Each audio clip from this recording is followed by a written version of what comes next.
Bismillahirrahmanirrahim. Assalamualaikum warahmatullahi wabarakatuh.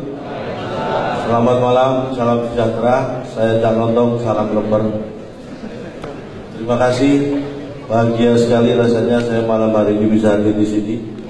Walaupun sebenarnya di saat yang bersamaan ini ada acara di Kementerian Kesehatan, tapi saya memilih hadir di Charlton untuk Annual Report Award 2014.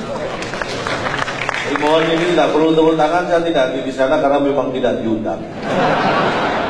Saya hanya menyampaikan informasi di sana ada acara juga. Pak Mulyaman, luar biasa Pak. Beliau ini menganggap saya seperti saudara sendiri. Tadi ketemu beliau di depan, selamat malam Pak Mulyaman. Saudara siapa ya? Terus sudah menganggap saya saudara. Kalau hari-hari biasa itu menghadap Pak Mulyaman itu waktunya susah sekali, jauh sibuk. Tapi alhamdulillah dan saya bersyukur karena malam hari ini justru Bapak Mulyaman yang menghadap saya. Terima kasih Pak. Maksudnya beliau duduknya menghadap saya. Kalau Pak Tito punya kedekatan emosional dengan saya, makanya beliau kalau dekat dengan saya itu bawanya pengen emosi terus. Terima kasih Pak. Ini hanya bercanda karena sebenarnya saya ini stres. Saya disuruh stand up dengan tema, makanya saya bawa ini supaya saya tidak salah. Akuntabilitas dan transparansi informasi untuk memenangkan persaingan bisnis dalam era integrasi ekonomi ASEAN. Memahami arti kalimat ini saja saya kesulitan. Apalagi untuk menciptakan materi joke dengan tema ini. Saya berusaha, semalam saya nggak sempat tidur. Saya berusaha mencari semampu saya. Tetapi menurut saya, pemahaman saya intinya, kita harus ingat dengan apa yang dilakukan oleh PT Kereta Api. Dengan filosofi gerbong. Untuk melaksanakan tema kita ini, kita butuh peran eksekutif. Maksudnya apa? Biasanya gerbong ekonomi dan bisnis itu berjalan bersama. Nah, gerbong eksekutif ini biasanya hanya menggandeng gerbong restorasi. Filosofi ini yang kita lakukan. Jadi dibutuhkan kemampuan dan kemauan dari eksekutif untuk bisa merestorasi iklim dan situasi yang kondusif supaya ekonomi dan bisnis bergerak maju menghadapi persaingan ke depan. Alhamdulillah, semalam tidak tidur nggak sia-sia. Kalau sebenarnya nggak ada isinya juga. Kata-katanya ada hubungannya, kita saya sudah bersyukur. Berat sekali. Tapi bicara masalah persaingan, apalagi kalau ASEAN, saya yakin Indonesia nggak ada duanya. Kalau dulu Malaysia tahun 70-80 impor tenaga pengajar guru dari Indonesia. Sekarang tahun 90-2000 yang diimpor hanya yang mungkin kita sebut saja asisten rumah tangga. Itu banyak yang mengatakan kualitas kita sudah turun. Salah.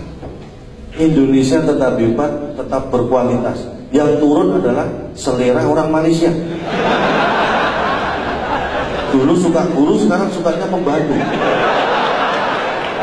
Itu harus kita paham. Makanya jangan mau kalah. Saya yakin kita akan menang. Dan saya menganggap penting sekali ya, namanya annual report. Mohon maaf, artinya apa sih Pak?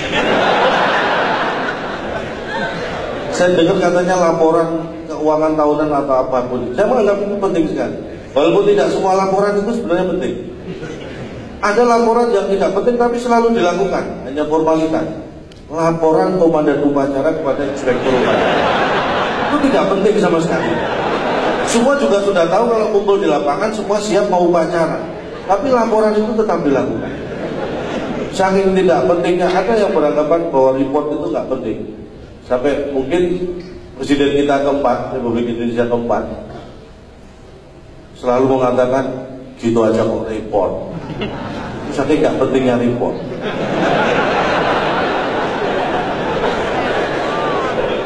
Tapi buat saya pribadi, laporan, terutama laporan keuangan ini penting. Bahkan saya terapkan dalam keluarga saya. Karena saya berpikir, saya masih berpandangan bahwa wanita itu lebih jago dalam hal keuangan. Menurut saya ini, kalau salah mohon dianggap benar. Makanya keuangan keluarga ini saya serahkan pada istri yang mengelola. Karena saya tahu kalau keuangan tidak dikelola oleh wanita, maka akan dihabiskan oleh wanita lain.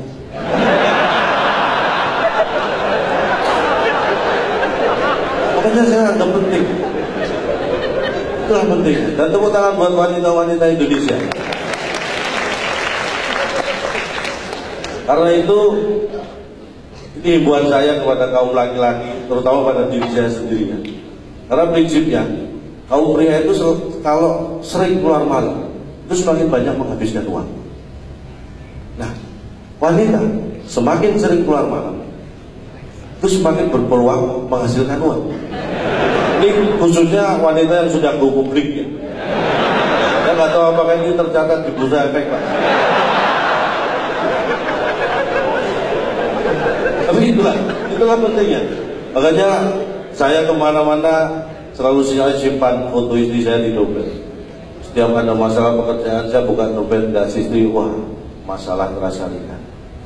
Karena masalah terberat ya foto ini.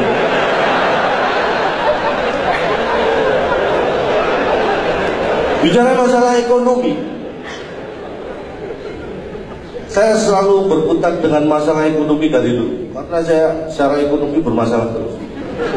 Sampai dulu saya mau kuliah, akhirnya saya kuliah di Udayana. Orang tua saya bilang, Udayana nggak usah kuliah, nggak ada kuliah. Jadi kalau ekonomi saya sering mengajak diskusi ya ekonom, pelaku bisnis. Kayak Pak Renal Kasali, Pak Irmawan Kertaja itu sering saya ajak diskusi. Cuma beliau-beliau nggak mau. Tapi saya pegang betul pasal 33 Undang-Undang Dasar 1945 bahwa bumi, air, dan kekayaan alam yang terkandung di dalamnya dipergunakan, dikuasai oleh negara dan dipergunakan untuk sebesar-besarnya kemakmuran rakyat. Saya pegang itu, walaupun kenyataannya kekayaan dan sumber daya mineral kita ini banyak dikuasai asing. Emas, tembaga itu dikuasai asing. Karena apa? Karena pola pikir kita sendiri. Kenapa sumber mineral kita sampai dikuasai asing dan kita tidak bisa berbuat apa-apa?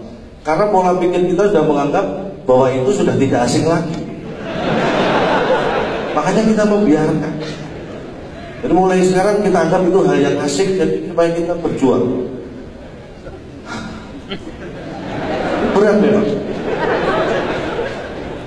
Karena Gus dulu kalau kita ikut lagunya Gus ya, bukan lautan, hanya kolam susu. Lagunya gimana? Orang bilang tanah kita tanah surga, tongkat kayu dan batu jadi tanaman. Nah masalahnya kalau sampai sekarang rakyat kita masih belum sejahtera. Siapa yang salah? Gus Dur.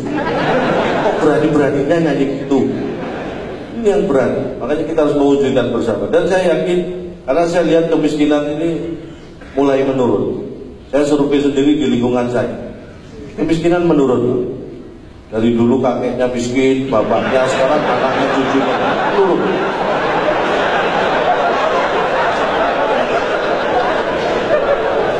Harus kita syukuri. Itu namanya miskin struktural. Butuh usaha lebih keras lagi. Tapi menghadapi tekanan ekonomi, karena rupiah kan mulai menguat. Maksudnya lebih tepatnya mengkhawatirkan. Menghadapi ekonomi yang seperti ini, saya terapkan kuncinya apa? Ikhlas, pasrah. Dan terasa, benar. Ketika saya punya masalah ekonomi, anak istri saya pasrahkan ke mertua, beban ekonomi saya lebih ringan. Kuncinya pasrah. Dan saya ingin menyampaikan, mungkin waktu saya sangat terbatas. Saya harap apa yang saya sampaikan ini kurang. Kalau kurang kan pengen nambah. Kalau pengen nambah ada cara seperti saya diundang lagi. Tapi dengan catatan tolong temanya jangan berat-berat Pak. Kita ingin kondisi kita aman supaya ekonomi kita bisa berjalan berkembang dengan baik, mencapai target pertumbuhan ekonomi yang diharapkan. Tapi kadang-kadang kalau saya melihat, kadang-kadang anak kecil itu bakatnya kelihatan mulai kecil.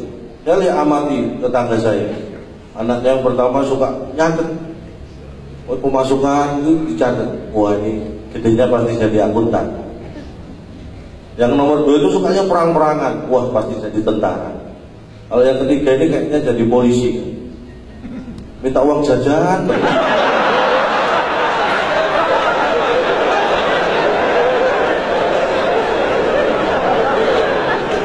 Mohon maaf, karena idealnya di Jepang itu, satu polisi mengawasi 250 sampai 300 masyarakat. Nah di Indonesia ini belum bisa ideal seperti itu, karena 250 sampai 300 masyarakat itu baru bisa mengawasi satu polisi. Itu harus kita tingkatkan. Karena saya ingat betul pentingnya ekonomi. Bung Hatta pernah mengatakan bahwa koperasi itu soko guru ekonomi. Dan saya nggak prihatin karena justru sekarang ekonomi guru soko koperasi. Ini yang harus kita rubah, terutama koperasi simpan pinjam. Bapak ketawanya kenceng banget Pak. Saya ada kaspon berapa Pak? Ya mohon maaf, hanya ini yang bisa saya sampaikan. Sekali lagi kalau ada yang salah, karena tak ada gading yang tak retak, atas nama keluarga besar Gajah saya mohon maaf tidak bisa menghasilkan gading yang tidak retak. Kita berjumpa lagi, saya Cak Lontong, salam lemper. Dan saya undang teman saya Andriani.